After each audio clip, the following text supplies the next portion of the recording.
but I was gonna say I'm a perfectionist, so I would never send out anything that had even one little impurity.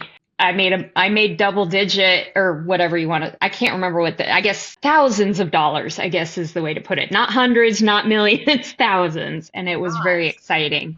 What if I told you that Etsy is not an overnight get rich scheme? It takes commitment, determination, perseverance, and hard work to truly have a shop that not only fulfills you, but makes you money. In today's case study, you're going to hear a story where Beth has truly persevered over the years and found her passion. And when passion and creativity collide, that's where you're truly going to find your niche and find people that enjoy the things that you do and get sales. So I hope you're ready for this amazing case study. It's one for the books. So let's go ahead and dive right in. Hi everyone, welcome back to the Makers Gonna Learn YouTube channel. You all know we love highlighting some of our amazing people within our Passive Earners program, and that have also been in previous programs that we've had. We love highlighting journeys of people that have gone from creatives to business owners. And today is no exception. Today we have the fabulous Miss Beth Fitzgibbons here with us. Hi, Beth. How are you? I'm good. I'm good. I'm so glad to have you here. And honestly, I'm so excited to share your story and share your journey with our people, because I feel like your journey is going to be one that a lot of people can relate to, and one that is going to really help inspire people. And what I mean by inspire is inspire them to not give up, because it's been a slow burn for you, I feel like. Yeah. But once you found your place, you truly found your place. Yes. So let's go ahead. I love opening these up, and I want to give you the floor and give you the space to tell me how you got started, and kind of a little bit about your journey. Oh, great. Thank you. Thank you. I got started making, crafting later in life. I didn't grow up doing a lot of crafts, and it started with knitting. I won a knitting class as part of a charity auction, and it finally clicked how to make things. And then that led to sewing, because sewing's faster than knitting, and I'm very impatient. And then that led to jewelry making. And back in 2012 is when I opened my Etsy store, and it was going to be to sell the jewelry I was making. And let's just say 0 sales, 0 traffic. And I just let the store sort of die, and I never got rid of it. I never closed it formally, but I just didn't do anything with it. And so I would say the more of the fiber arts and the jewelry making was a staple. And then I got a Cricut for Christmas back in, I want to say it was 2019, Christmas of 2018. Sorry if you can hear my puppy.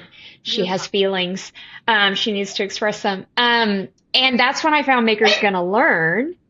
And it was really funny because I signed up for there used to be like a weekend event. So it was like the fall, Makers Gonna Learn thing, and it was all Summit at the time. Yes, yeah, and it was all Christmas crafts for this one. I'm sorry, I'm gonna have to pick up my dog or she'll bark the entire time. Listen, we all love seeing the pups.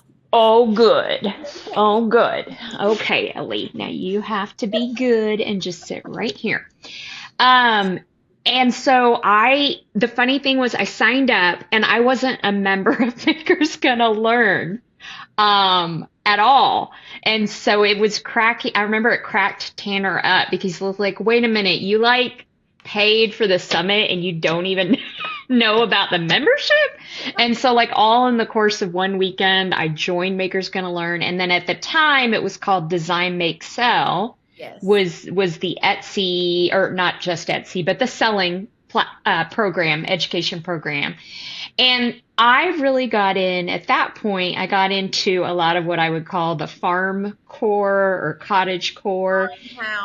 farmhouse is Yes, like very big in that the time. porch leaners, the interchangeable signs where you have like a welcome sign and you change out these little pieces to reflect the holidays. Yes. I was doing a lot of chalking. I really discovered that and was really fond of that, as well as just some HTV projects. I developed a line of like pin boards for people who collect, like the Disney pins, Mhm. and I would HTV the board to say like, we need to talk about your flair, which is that line from the movie where they're talking about all her pins. So Yeah. just trying to be clever. And I did okay. I think that was so 2020 would be when I kind of opened back up my Etsy shop. I changed the name, kind of refreshed everything. And for those of you who are like, I don't even know what to call my shop, like I'm stuck at that point because Yes. it's a big decision, you It, know? oh, for sure. And I see so many people that get hung up on that. So I'm Yeah. glad that you're touching on that because it doesn't have to be perfect to get done. No. So what I did was I brainstormed and listed as many words as possible of what I wanted people to feel when they saw the things I made. And, the words were like delighted, surprised, happy, joyful, inspired. Like I had all these words. And what came out of it was glitter, sparkle, pop became my first shop name. And it was funny because I was playing off of Snap Crackle Pop, which is Uh-huh. the cereal. But it really reflected, I thought, because the glitter was going to be that happiness and joyfulness and excitement. Sparkle was going to be the inspiration, the beauty, the uniqueness. And then pop was just sort of like, these things will make your environment pop, or it will make your brain pop, or if you wear my jewelry, it'll make your ears pop. So it was glitter, sparkle, pop. And I think from 2020 to fall of 2023, I had 40 sales, and only maybe a handful were strangers. The rest were friends and family, and but it wasn't a business, and I just sort of again kind of lost the oomph for it because I felt like I wasn't reaching an audience that wanted what I was making. And in a way, and we'll talk about this in a minute, it turns out I wasn't really making things that I wanted. So I was making things that I thought other people would like and would make them happy. But the things I was making weren't necessarily things I would hang up in my home because I have sort of a different aesthetic. I have more of like a nerd, geek, techie, collectibles, fandoms, whether it's like, the different fandoms in the world that you can be a part of. I'm not a Swiftie, but think of that, So right? really you were creating from a place that you felt like would sell to the masses instead of creating from a place of passion for you, so it wasn't really translating in your designs, is what I'm hearing. Exactly, exactly. And around that time, so the Cricut, I love the Cricut. It still has a very important place in my crafting um, regime, I guess you'd say. But I had also gotten a laser cutter. It was a glow forge. Now I have an X Tool P2 and an X Tool M1 Ultra. And I sort of transitioned over to lasering, engraving, doing things with acrylic. And so I had added that to my line of things. And what happened was in the summer of 2023, I got really sort of back involved with a fandom that's super important to me. So for those of you who maybe have a fandom, maybe it's a specific sports team, or maybe you follow a sport in general, maybe it's a musician, maybe it's a TV show, the things where, we kind of have an affinity and we love this thing. And what happened was I decided I wanted to make replicas of some of the objects that were in that fandom to display in my home. And what happened was I posted the finished things that I was making, and friends who were also in that fandom, who I'd met through Facebook or to go into conventions, were like, I like that. Where can I get one? I'm like, well, I made it. And it's so funny. It started with a little metal sublimation sign. So like they're the 8x10 metal sublimation sheets you buy on Amazon. I want to say it's like $20 for a box of 20 or something. Yep. And I sold them for $18 each. And it was just, think of it again as like if you had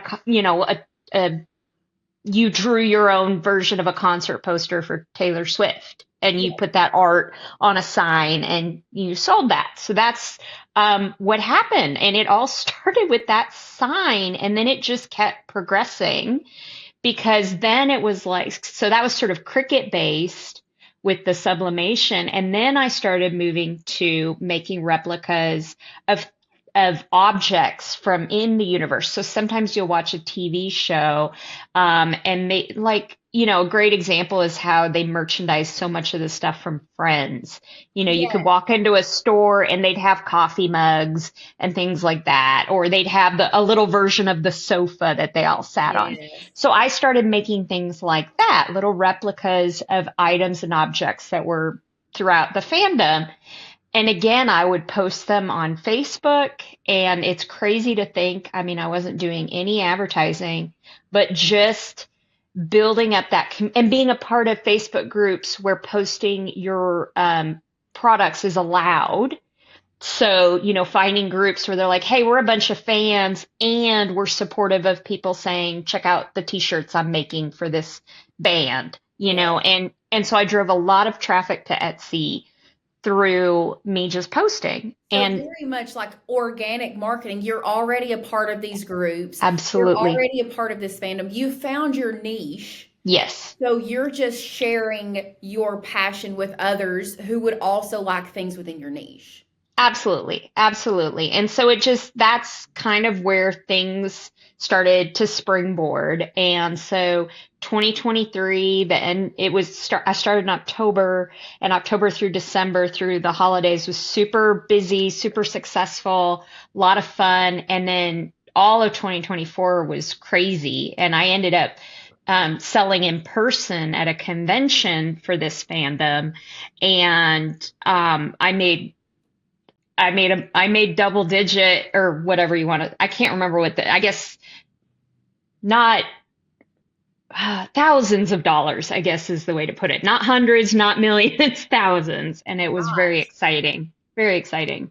That's amazing. So what have you noticed that your shop, what is the one thing that you feel like, other than like posting organically, what is the one thing that you feel like has stood out that has helped your shop go from where it was to where it is now? I think it's a few things. One was digging into some of the things that Etsy offers. And I think most of these you can have access to without doing the $10 a month membership.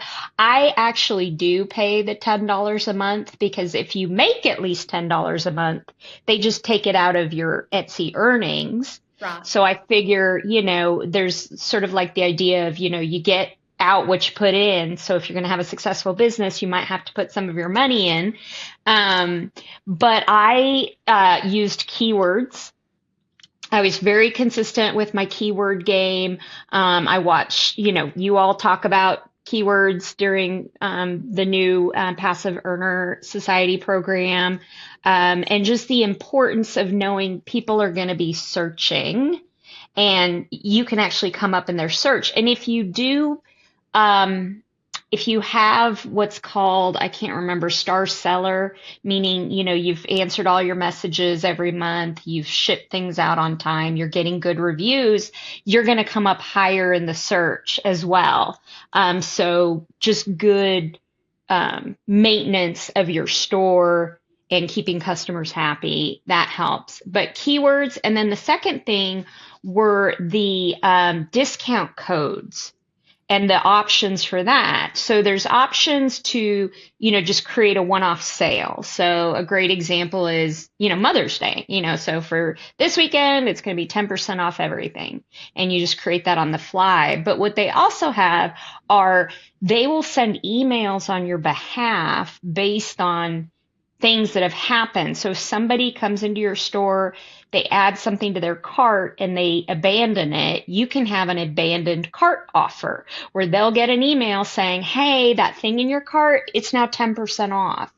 You can also have emails go out for people who favorited your shop, people who favorited items, and then, of course, the return code. And what's fun is you can go into Etsy and you can track like what are my most used codes, what's performing the best. You can play with the amounts because sometimes the difference between, a handful of sales and a bunch of sales is like an extra 5% off, which in the grand scheme of things is worth it because you're going to make more even though you're doing a bigger discount. So those were some of the tools I dug into. Yeah. Oh, I love that. So in your shop, you do mostly physical products, correct? Yes. Yeah. And it's funny. One of the cool things, I was on one of the calls for Passive Earner Society and I was doing kind of like a one-on-one, with Tanner because he'll like, you raise your hand and you're like, I have a question or I have something I want to talk through. And we talked through, whether or not it made sense for me to go to the sort of print on demand design stuff. And he said, well, let me ask you what's more important, making money or making things? And I thought that was such a great question because at the end of the day, this all started because I love to make things. That's my jam. And eventually you just run out of space in your home to put the things you make. So you need to start selling them and get them out of the house. And so that's what I realized. That's my, my bliss, if you will, is making something physical. So I'm sticking with that. Yeah. Right. And I mean, that's the thing that a lot of people I feel like get hung up on is they feel like, oh, I'm making physical products. I can only do this, or oh, I'm only doing digital. I feel like you have to do a really good soul search and figure out what do you want. Is bringing in money your main concern, or is what is fulfilling you? Is it making things? And I think that you've done a great job realizing like what fulfills you is making things, but also making money is a bonus as well. Yes. Yeah. And that's, yeah. And I think it's fair to be transparent. This is not my full-time job. This isn't how I earn income. That I am earning and I'm able to put things back into my business. I now have 3D printers, and those were largely funded by my shop sales last year. And so it's just a great way for me to be able to continue to explore this amazing, I guess, it's more than a hobby, but it's I don't know, it's my bliss. I guess that's the best way to put it. It's what fills your cup. Yeah. Yes. Yeah. What fills your cup. So my next question for you is because I feel like a lot of people that watch our channel and that watch, especially these case studies, and are wanting to start selling, they get so discouraged if they see no movement or nothing happen within the first month, within the first 2 months. I would love for you to speak on how long it actually got you, how long it took you to get to a point in your shop where you were like, okay, now I'm seeing traction, because this is work. We will never sugarcoat this and say that this is the easy button to making money online, because it's not. You have to be dedicated. You have to really put work into it, and it has to be something that you enjoy, because you're needing to constantly reevaluate, revamp some of your things. If certain items in your shop aren't selling, you have to go back and say, okay, what is wrong with this one? What can I change? So I guess what I'm getting at is I would love for you to speak on your experience of how long it took you to get to that point and how you overcame that discouragement. I mean, it's funny when you think about it, because I launched my eBay or Etsy shop in 2012. So technically, it took, if I started really selling things regularly in 2023, that's 11 years. Right. If you go to when I started Design Make Sell and I rebranded my shop, that was in 2020, so it took 3 years from there. But I guess what I would say is once I had the right product mix and I had the ability to get it in front of people organically. It's also not super crazy expensive to dabble in the Etsy advertising that they can do on your behalf. Not at all. Not at all. And so I did a little bit of that. So, but from then I would say it took about maybe 2, 3 months to take off. But again, a lot of stars had aligned and I had had that experience of trying other ways, if that makes sense. So I never entirely walked away from the dream. It just took, again, sort of making myself my best customer and then going and finding people like me rather than continuing to try and come up with products I think will sell to other people. Right, right. So I guess that leads me to my next question was once you started, you said it was about 2 or 3 months and like you started like seeing traction. At that point, how much time were you like really dedicating to your shop? Oh, it wasn't full time, but it was there were times when I had, now keep in mind I make everything. I don't do any outsourcing production. And there were times when I'd have like 35 open orders and some of them would be you know, 6 items, each of which took me maybe a few hours to make. Mhm. So the bulk of the time was the actual production, but I had a really good system. I mean, it's like get yourself a good printer. When an order comes in, print out that. If you're using Etsy, you can go in and say print invoice slip. Mhm. So I would print those out. I would lay them out on a table in order of when they needed to be shipped. I would sometimes group them if like a few people ordered the same thing. And then I would figure out and tally like how many do I need of each thing? How long does it take for each one? And what do I have to do each day to meet, my shipping deadline? And then get yourself some, postage wise, I have an electronic solution. I use stamps.com. I know there's a lot of other ones. And get yourself a printer, a label printer. Oh yeah. Again, when you think about printing your labels on paper and then having to fold them and tape them to the package, think about how much time that is. So it's like all the things that I could really streamline, I streamlined.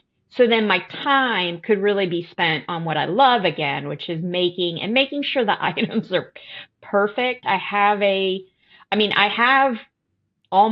think I'm almost all 5 stars, maybe a couple 4 stars in here and there. I don't remember how many reviews I have. I could Oh, I look, have but it written down. oh, do you? Yay! 420 the last time we talked. 420 ratings. I love it. I That love was the it. last time we talked. And speaking of that, And that's off of 1.6 thousand sales. So that's pretty good actually. yeah, girl, Yeah. That's a quarter of my sales got reviews. that's amazing. Look at you go. Look at But you I was go. gonna say I'm a perfectionist, so I would never send out anything that had even one little impurity. But what I would do is every 3 or 4 months, I would gather up all those items and I would have a scratch and dent sale. And people love my scratch and dent sales. So, So how do you run your scratch and dent sales? So what I would do is I would take all the items. So for example, I was talking about that metal sign on the sublimation metal sign. Sometimes the sign got bent when it was shipped to you. So when you do it, there's discoloration in one of the corners. Mhm. That's not going to go to a customer. So what I would do is I would lay out I called it seconds and samples. instead of scratch and dent. I called it seconds and samples because there's also times where I'll make something and I'm like, I don't think I want to make this for the shop, but I made it and somebody might like it. So I lay them all out. I I go in and I label the photos. I label each item with a letter, so A, B, C, D, E, F, G, whatever. And then I just list it as one listing in my shop, but then I go and I list in the when you can make the differentiators for your items. Sometimes it's color, whatever. Yeah, the variant. Then I would just do a variant for each letter, what the cost was for that thing. So that way, when that item was sold, it would show as sold out. And I would let it run for, like a week or so. And sometimes everything sells, sometimes not. And I can always take the stuff that didn't and do it again. But people they really enjoy it. I mean, all of us, if you can go to like a sample or a second sale, you want to go because you're going to find a gem. Yes, absolutely. Now, one other thing that I do want to talk about is I feel like you have quite a few admirers in for your shop. And we talked about at one point how when you have a new product release, a lot of times the people who have favored it are your admirers. Do you send out emails that say, hey, just dropped a new product? And how does that reflect on your shop and your sales if you do? They do. I'm trying to think. I know for sure an email goes out every time I come back from my shop being on vacation. I'm not, I think people have to sign up to follow me. Okay. And I don't know if there's a difference between admirers or followers, but people who follow my shop, if you've ever been in the Etsy app, you hit that favorites, the little heart, and you'll have a column that says updates. And that's when you see the shops you like have new items. And sometimes that'll even trigger a toast notification, but it feels like that's some Etsy foo in the background. And I probably should dig into that more, to be honest. But yes, it's sort of like there's a factoid, which is, the reason why people really want YouTube subscribers is because subscribers watch 2.5 more videos than non-subscribers. So, same thing. Admirers to your shop are most likely going to be your repeat customers more so than new folks. Yeah, absolutely. Now, I know that you were part of our previous program, Design Make Sell. You are still kind of like grandfathered in. My next question is, how do you feel if you would have had the opportunity to have private one-on-one coaching back in the day when you first started? How do you feel like that would have affected or helped you and your shop to have that accountability? I mean, I think it would have probably done a couple of things. One, I would have potentially come to the conclusion that I was making the wrong products faster, because I feel like with y'all, you ask those insightful questions that kind of get people thinking in a new way. And so I could see questions being asked like, well, when you're done with something and you look at it, how excited are you? And it'd be like, well, I mean, I think it's cool, but I wouldn't buy it. Whatever. And then also there's, even just something as simple as what keywords should I use? You only get 13, right? Yeah. But what some people don't know is multiple words can be a key search term. Yes. Right? So you could have, birthday candles as one keyword, if that makes sense. And so taking advantage of that and thinking some people search using phrases. Are there phrases that are common to the space in which you're selling things, right? And can you take advantage of that? Because I believe, and I could be wrong, don't quote me, the 2 words will come up in that search. But I think if someone searches birthday, you have a potential of coming up, even though yours says birthday candles.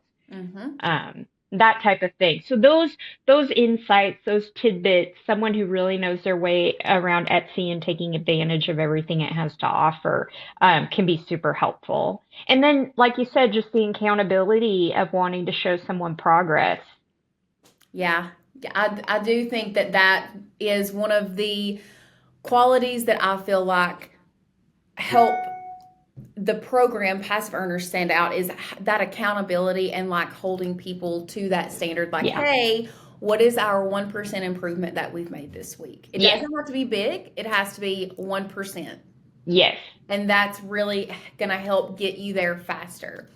So, to end out, if there was one thing that you wanted to tell someone that either has an Etsy shop that may not see traction right now but wants to see traction, or someone who is wanting to take their creative side and turn it into a money making potential, what piece of advice do you feel like you would give them?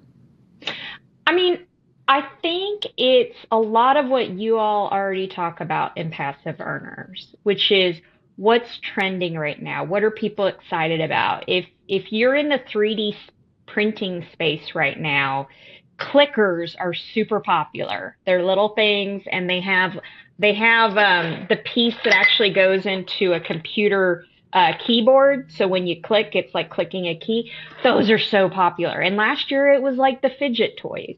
So you go and you see like what's trending right now, what are people spending their money on, and then you put the filter that I eventually put on it, which is, and in my space, what would be popular. And so last year I had a commission. A friend wanted a keychain. She's a huge Taylor Swift fan, and all her friends are Taylor Swift fans. And she said, I want to make an ornament that channels Taylor Swift.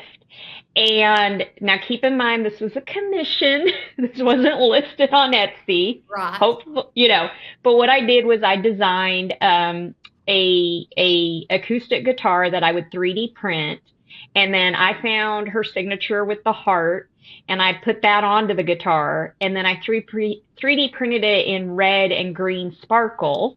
And so it was like her little guitar was the Christmas tree ornament, right? So that's an example of channeling what's the hot item of the moment at Christmas time or at Thanksgiving. Ornaments are huge. What is the area that I love or that I relate to or someone I know loves and relates to, and what can I do there? And just bringing that together. And then just real quick, I use Taylor Swift as an example.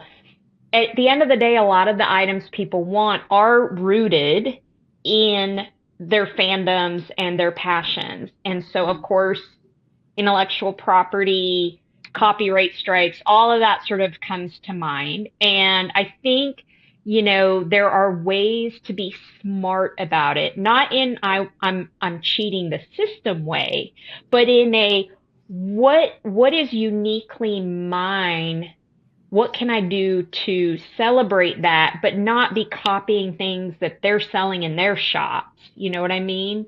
Yeah. So I'll give a great example. I'm going to use Taylor Swift again because, again, my friend is super excited about it.